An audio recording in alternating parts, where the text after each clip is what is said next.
C'est un procès spectaculaire qui se tient en ce moment, un procès aussi douloureux, le procès du scandale Apollonia, l'histoire d'une énorme arnaque immobilière qui a fait des dizaines de victimes, dont notre invité. Bonjour Pascal Hoffman.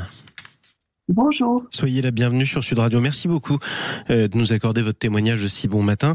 Je l'ai dit, vous êtes une des victimes d'Apollonia à hauteur de 3 millions d'euros. C'était votre époux qui avait investi, croyait-il, dans cette opération. Il s'est retrouvé surendetté et malheureusement, lorsqu'il l'a compris, il s'est donné la mort. Vous, aujourd'hui, vous assistez à ce procès pour essayer de faire comprendre aux accusés, mais ce qu'ils vous ont fait subir, tout simplement.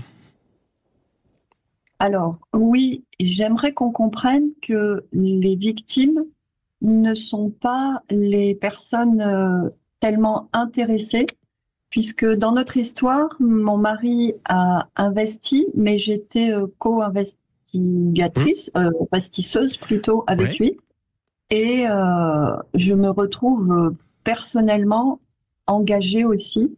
Même si les assurances, au départ, ont pris une part des remboursements. Alors, il faut revenir un petit peu à la genèse de cette affaire. Cette société, elle vous proposait d'investir dans de l'immobilier. Elle vous promettait une très belle rentabilité. Vous étiez censé investir dans des appartements, avoir des loyers, avoir des revenus grâce aux loyers et à des déductions d'impôts. En fait, c'est tout le contraire qui s'est passé. Vous vous êtes retrouvé surendetté. Alors, c'est ça. Nous sommes rentrés dans ce projet parce que nous avions un rêve. On est parti sur un rêve à deux. Le rêve, c'était de pouvoir, 9 ans plus tard, partir dans une ONG avec mon mari. Et comme on avait 3 enfants et demi, j'étais enceinte de notre 4e, on se disait qu'on aurait du mal à les prendre en charge pour leurs études. Et de fait, mon mari en avait parlé à un ami qui était dans l'affaire depuis un certain temps, sans savoir probablement que c'était une escroquerie. Et on nous a fait exprimer nos souhaits.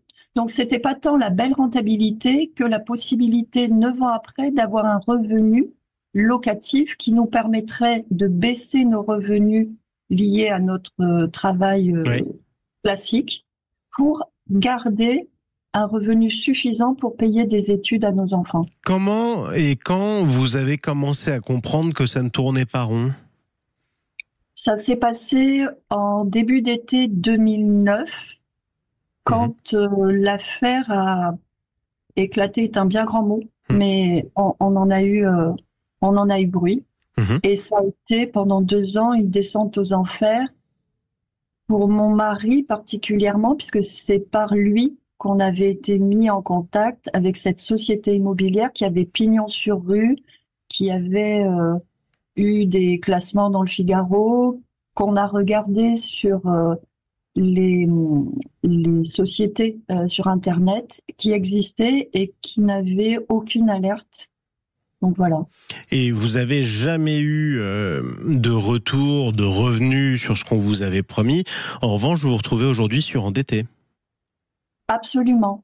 En fait, moi, je me retrouvais très rapidement avec des remboursements à faire qui dépassaient nos possibilités, puisqu'on avait fait un reste à vivre qui était vraiment très très faible. Ça, c'était quand mon mari était encore vivant et que que nous avions un double revenu parce qu'on travaillait tous les deux. Oui, vous étiez médecins tous les deux. Vous avez dû, c'est douloureux évidemment, affronter le regard de ceux qui sont accusés. Il y a un certain nombre de personnes. On peut retrouver un avocat fiscaliste, des notaires par exemple, parmi les accusés. Qu'est-ce qu'ils vous ont dit ? Est-ce qu'ils vous ont parlé ? Comment ils se défendent ? Alors, ils ne m'ont personnellement absolument rien dit. Mais ce qu'on entend dans le procès, c'est extrêmement douloureux parce qu'il y a des accusations et enfin de toutes sortes. Des gens profiteurs, des gens qui savaient qu'ils prenaient un risque. C'est vous qu'ils accusent. En d'autres termes, ils accusent les victimes. Ils disent qu'ils n'ont pas cherché à vous manipuler et qu'en d'autres termes, vous avez joué et vous avez perdu, quoi. C'est ça ? C'est quelque chose comme ça. Ce qui m'a le plus marqué, c'est de dire que quand on prend un risque pour un bénéfice, eh bien, on prend le risque. Et ça m'a fait très mal parce que nous ne sommes pas joueurs.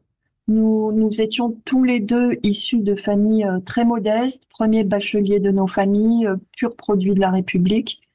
Et nous n'étions pas avertis des risques. Nous n'avons jamais été avertis des risques parce que c'était pas notre façon de vivre et on les aurait pas pris. Ouais, vous n'étiez pas des spéculateurs ou des boursicoteurs. Il y a plus de 700 parties civiles à ce procès. C'est vous dire l'ampleur de cette affaire. On va continuer à le suivre, ce procès Apollonia, évidemment, avec vous, hein, Pascal Hoffmann, parce que ça vous demande beaucoup de courage, en plus de le traverser, ce procès. Qu'est-ce que vous attendez au terme de ce procès ? J'attends énormément de la justice. J'attends que justice soit faite, en fait. Et peut-être un mot de regret parce que ça n'est pas seulement moi qui suis dans cette affaire, c'est nos 4 enfants qui ont perdu un père. Si moi j'ai perdu le rêve qu'on avait à deux et qui devient un cauchemar toute seule, on a 4 orphelins qui ont eu de graves conséquences du décès de leur père. Et c'est pourquoi vous attendez justice. Merci Pascal Hoffmann et bon courage pour la suite de ce procès qu'on va continuer bien sûr à suivre pour Sud Radio.